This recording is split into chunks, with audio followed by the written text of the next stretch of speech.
became the legal heir to the throne. He would have received a pharaoh's education. This means that Moses would have studied military tactics, ancient Near East philosophy and religion.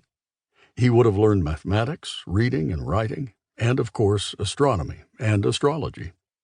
You don't have to dig too far into ancient Egyptian culture to discover that it was deeply steeped in astrology and religious mysticism. This belief system drove them to build the impressive and massive system of pyramids. It fueled their interest in the afterlife and what happened to the soul beyond the grave. We see this in the meticulous construction of the pharaoh's tombs and burial chambers.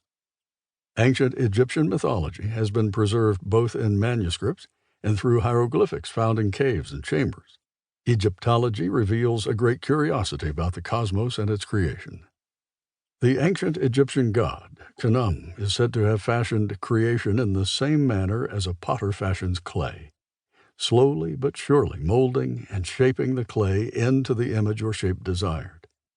This is very important information to consider when we are attempting to understand why Moses selected certain words over others in his creation account. Strong's Concordance is the go-to concordance that Bible scholars use when they want to find the original Hebrew or Greek word and its meaning. The fifth word of the opening verse of the Bible is the word created.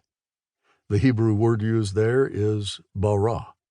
See Strong's number H 1254. It means to shape, to form, or to fashion. The nuance of the word bara is not to create all at once, but rather to set creation in motion, to fashion an object, and to take the time to perfect it. Think of it this way.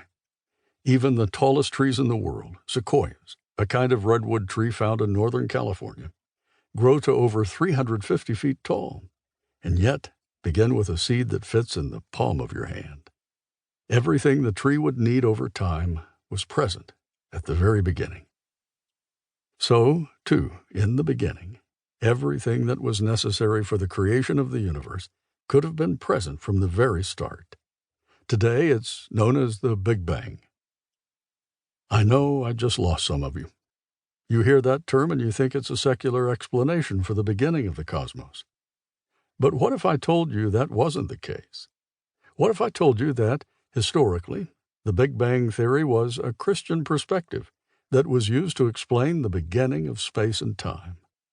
In fact, in 1927, it was a Belgian Roman Catholic priest named Georges Lemaitre, who was also an astronomer and physics professor, who noted the expansion of the universe. That is to say, he was the first to observe that deep space objects, such as galaxies, were moving not only away from each other, but from a single point in space. Lemaitre's observations ultimately led to the theory known today as the Big Bang. Eventually, several other notable scientists and observable empirical evidence corroborated his theory.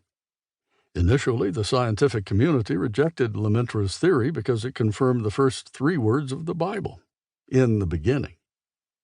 Before this theory, many in the world of science and cosmology hypothesized that the universe never had a beginning, that it had always existed. But this new evidence confirmed that there was a beginning, and that the Bible got it right. Somewhere along the journey, the term Big Bang became secular in nature. What was once a beloved discovery and victory for the Church became a negative term, and those who declared faith in it were scorned as blasphemers and heretics. It's amazing what time can do. Time can heal all wounds, but it can also cause some of them. It's a big universe. No matter which side of the spectrum you are on, young Earth or old Earth, we can all agree on the vastness of the universe. The truth is that we will never truly be able to understand how vast it really is. We can read all the facts and see all the pictures we want, but our human brains cannot fathom the reaches of the galaxy. We don't even understand the size of our planet, never mind the solar system. We can't even comprehend the size of our own star, the Sun. How's this for some mind-blowing sun trivia? We could fit 1.3 million Earths inside of the Sun. The Sun makes up